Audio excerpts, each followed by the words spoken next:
അസ്സലാമു വറഹ്മത്തുള്ളാഹി വബറകാതുഹു. വിവാഹം കഴിഞ്ഞതിന് ശേഷം എല്ലാവരും ആഗ്രഹിക്കുന്ന ഒരു കാര്യമാണ് ഇനി കുഞ്ഞുങ്ങൾ വേണം. കുഞ്ഞുങ്ങൾ ജീവിതത്തിലേക്ക് കടന്നു വരുമ്പോഴുണ്ടാകുന്ന സന്തോഷം നമ്മുടെ കണ്ണിന് കുളിർമയേകും. അതുപോലെ തന്നെ അവരുടെ ചിരിയും കളിയൊക്കെ നമുക്ക് വലിയ ആനന്ദമായിരിക്കും.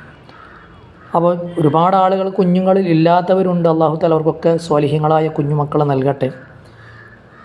നമ്മുടെ കുഞ്ഞുമക്കൾ പെൺകുഞ്ഞാണെങ്കിൽ വീടിൻ്റെ ഐശ്വര്യമാണ്, ആൺകുഞ്ഞാണെങ്കിൽ ബറക്കത്താണ് എന്നാണ് നബി സല്ലല്ലാഹു അലൈഹി വസല്ലം തങ്ങൾ പറഞ്ഞിട്ടുള്ളത്.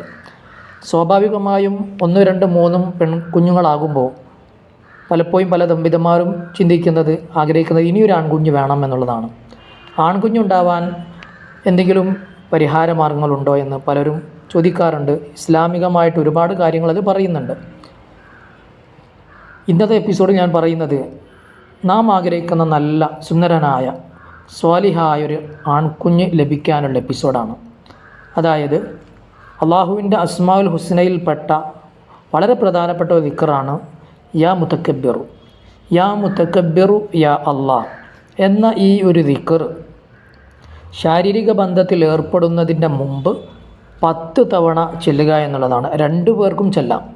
ഏത് സമയത്ത് ബന്ധപ്പെടുമ്പോഴും 10 തവണ ഈ യാ മുതക്കബ്ബിറു യാ അല്ലാഹ് എന്ന് നമ്മൾ ചൊല്ലുകയാണെങ്കിൽ നാം ഉദ്ദേശിക്കുന്ന കാര്യങ്ങൾ നമുക്ക് നേടിയെടുക്കാൻ സാധ്യമാണ്. അഥവാ സ്വാലിഹായ ഒരു ആൺകുഞ്ഞിനെ ലഭിക്കുമെന്ന് മഹാനായ യൂസുഫ് നബഹാനി റളിയല്ലാഹു അൻഹു ഇവിടുത്തെ ഗ്രന്ഥത്തിൽ പറഞ്ഞതായി കാണാം. അങ്ങനെ ഒരുപാട് അനുഭവങ്ങൾ പലർക്കും ഉള്ളതുമാണ്. അപ്പോൾ നമ്മളൊരു വിശ്വാസത്തിൻ്റെ പേരിൽ ഈ ഒരു പ്രതീക്ഷയോട് കൂടെ നമ്മൾ ചൊല്ലുകയാണെങ്കിൽ തീർച്ചയായും ഇതിനൊരു ഫലം ഉണ്ടാകുമെന്ന് നമുക്ക് പ്രതീക്ഷിക്കാവുന്നതാണ്. ഇൻഷാ അല്ലാഹ്. അല്ലാഹു തആല എല്ലാവർക്കും സ്വാലിഹായ കുഞ്ഞു മക്കളെ നൽകട്ടെ എന്ന് പ്രാർത്ഥിച്ചുകൊണ്ട് നിർത്തുന്നു.